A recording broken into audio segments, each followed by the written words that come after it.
Welcome in Wednesday, hump day. Hi, everybody. Thomas Miller. Yeah, back. I'm just going to quit saying that I'm not coming back. No way.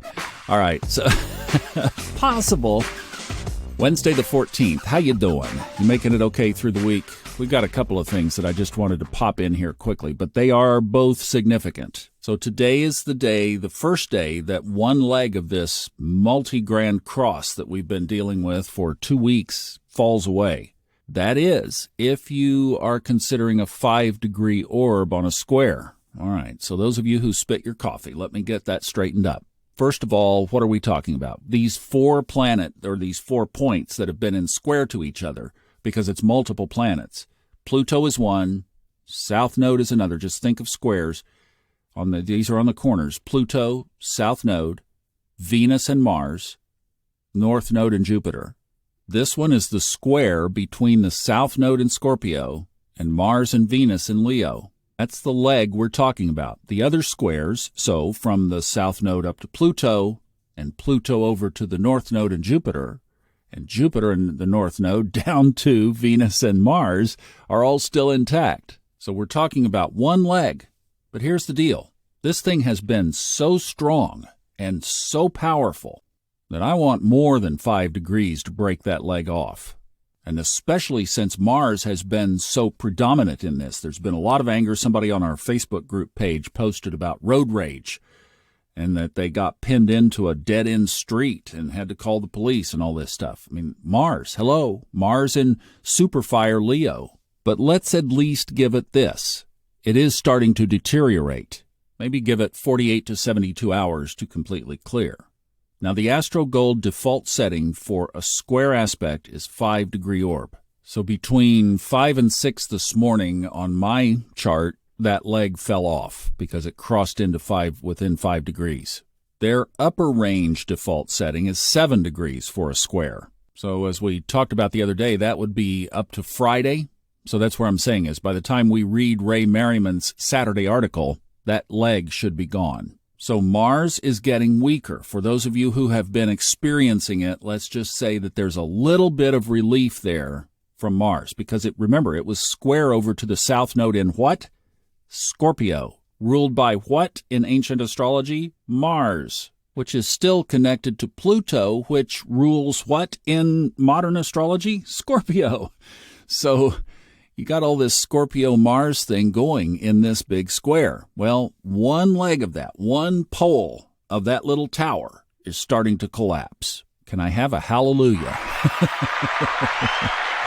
Yeah, we'll take every one of them we can get to get rid of this thing, right? I told Robert. Robert called yesterday and was talking about a couple of business behind-the-scenes things, and I said, for God's sakes, wait until the end of next week. He's like, oh, why? He wasn't looking at the transits. I was like, are you kidding me?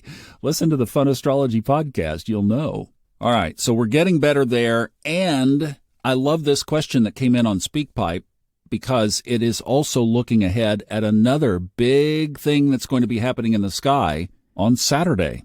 Hi, Thomas. A big fan of your show. I've been watching for a couple years now. I had a question about the upcoming transit on June 17th. That Saturn goes retrograde at 7 degrees Pisces. I have Pisces in the first house. I also have Saturn in the first house.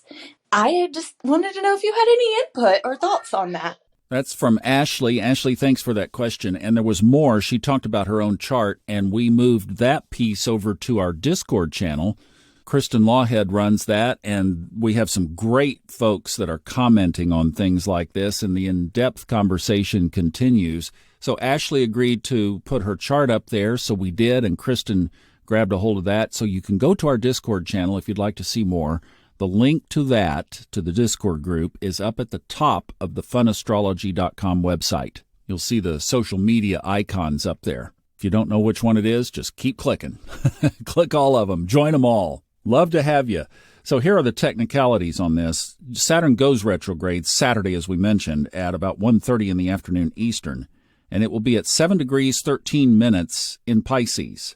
It is retrograde all the way until we are hearing jingle bells everywhere we go, November 4th at 0 degrees 31 minutes Pisces. So it basically retraces all of Pisces. You're saying, they're not playing Jingle Bells in November 4th. You don't even take the pumpkins down and they're playing Christmas music. It'll be there somewhere.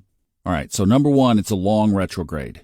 Number 2, it's about karma. It's about alignment. If you are a Pisces, as Ashley is, it will be stronger. If your Piscean sun is within 0 to 7 degrees 13 minutes, it will be even stronger still. And it's within the first 10 degrees of Pisces. So that means Neptune is the decanate ruler of this retrograde. So it's going to be a time to flush out all the stuff that isn't true. 2 ways this can show up.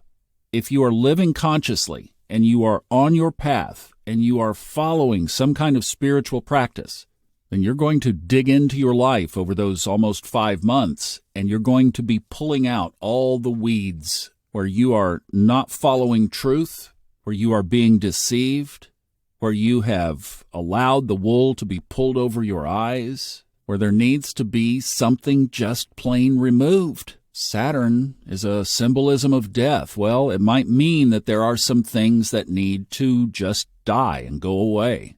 Especially if you've been believing a lie that you know something was just not right. So it's about alignment. And actually, if you think about it, that's a very exciting pruning process right there, because that is taking your life to higher ground. So there's a spiritual component, just the fact that it's in Pisces.